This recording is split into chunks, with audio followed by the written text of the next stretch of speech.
नमस्कार दोस्तों, कल्याण stories channel पे आपका स्वागत है। आज की कहानी अकबर और बीरबल की कहानी है।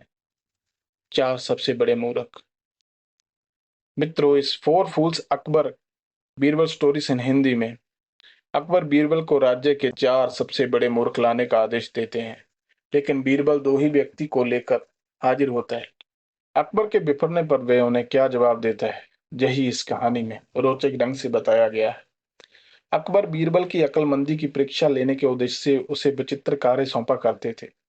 ऐसा कर उन्हें अति आनंद की प्राप्ति होती थी। एक दिन दरबार में राज्य की कार्रवाई के मध्य अचानक अकबर बीरबल से बोले, बीरबल, इस राज्य के चार सबसे बड़े मूर्खों को हमारे सामने हाजिर करो।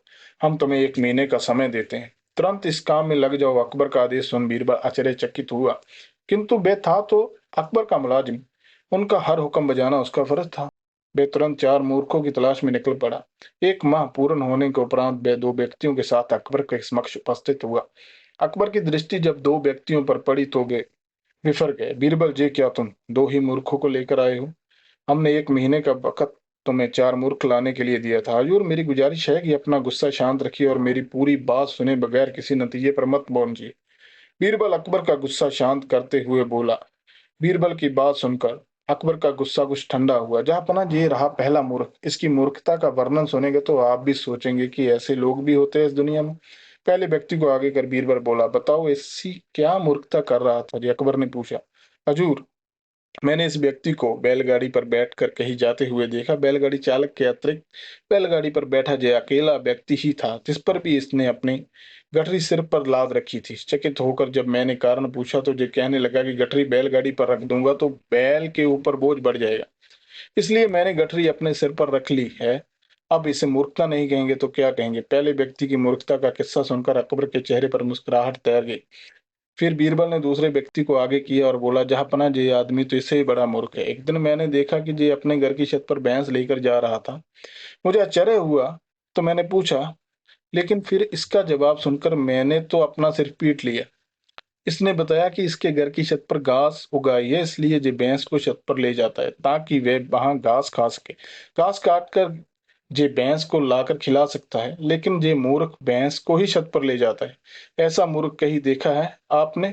हम वाकई इन दोनों की कारस्तानी बेवकूफाना है। अब बाकी के दो मूर्ख को पेश करो। अकबर बोले, हजूर, नजर उठाकर देखिए, तीसरा मूर्ख आपके सामने खड़ा दिखाई पड़ेगा। बीरबल बोला, कहाँ बीरबल?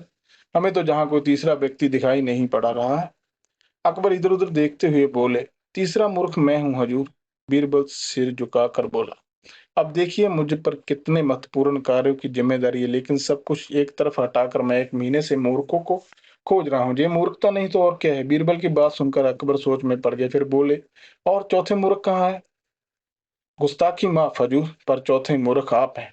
आप हिंदुस्तान के शहंशाह हैं। इतने बड़े साम्राज्य के भार आपके कंधों पर है। प्रजा के हित के जाने कितने कार्य आपके करवाने हैं, लेकिन उन सबको दरकिनार कर आप 1 महीने से मुझसे चार मूर्खों की तलाश करवा रहे हैं। तो चौथे मूर्ख आप हुए ना? कहते हुए बीरबल ने अपने कान पकड़ लिए। बीरबल का जवाब सुनकर अकबर को अपनी गलती का एहसास हुआ कि बेफजूल में उन्होंने अपना और बीरबल का काफी वक्त बर्बाद कर लिया है। दोस्तों, आशा है आपको four fools Akbar Birbal stories in Hindi की ये स्टोरी पसंद आई होगी। आप इसे लाइक कर सकते हैं और अपने फ्रेंड्स को शेयर भी कर सकते हैं। ऐसे ही मजेदार अकबर बीरबल की कहानियां सुनने के लिए हमें सब्सक्राइब जरूर कीजिएगा। थैंक्स दोस्तों, धन्यवाद।